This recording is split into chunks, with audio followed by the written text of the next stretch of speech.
Hey, welcome back to the Big Rant Show. As always, thank you for joining me. If you could, hit that subscribe button down below. Let's get right to it. Back at you with another rant here, this time over Chris Watts out of Colorado. Chris Watts, of course, pled guilty recently to murdering not only his wife, but his two very young children. And I haven't said much about it on this channel because I didn't have many facts. I didn't have much information about it. But over the last few days, I've watched a few videos, read a lot of articles, and a lot of other information has come forward or been put out in the last few weeks about this particular case.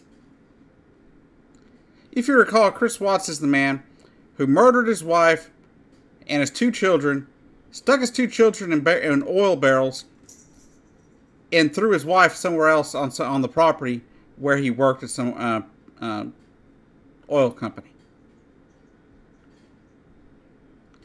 Now, it doesn't make any sense to me. But the reason he did this is because he wanted a fresh start.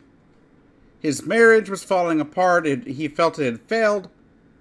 So his solution to his failed marriage was not to get a divorce, not to go to counseling to try and save his marriage. No. His solution to his failing marriage and his wife trying to save it was to murder his entire damn family. That was his solution. If you think that is the most asinine reason to murder somebody, maybe let me know down in the comments what you think about that. It doesn't make any damn sense to me. How in the hell do you just decide you want to kill somebody because you no longer want to be married to them? This is America.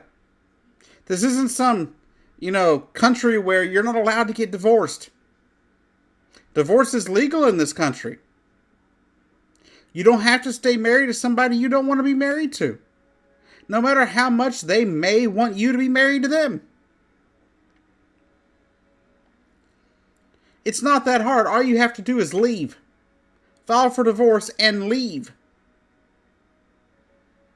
But then again, he wanted a fresh start. That means he didn't want to have to pay alimony or child support. He wanted a fresh start where he didn't have to deal with his children's mother anymore. You see in his interviews how heartless and callous he is towards his family. He acts, let me repeat that, he acts like he gives a shit, when in fact, he doesn't give a damn. He never did.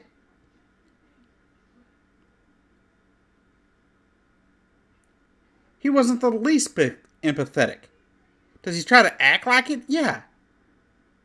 He's a fake. Sadly, after pleading guilty, since he pled guilty, the prosecutor said they wouldn't go after the death penalty. So in his sentencing, he was sentenced to life in prison. But I'm sorry. I'm not a supporter of the death penalty in very many cases. But killing children is one of them. I don't care if you strike a plea deal on your first degree murder charge. You killed a child. You killed a child. You deserve the death penalty. You deserve to no longer breathe the same air I breathe.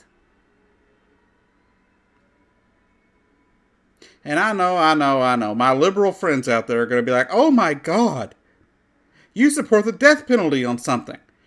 Well, when it comes to murdering children, I will support the death penalty every single time. So don't ever get that confused. If somebody murders a child, you better believe that 100% I will support the death penalty in that case. When you purposely go out of your way to kill a child, you don't deserve my sympathy. You don't deserve my support. You deserve the electric chair.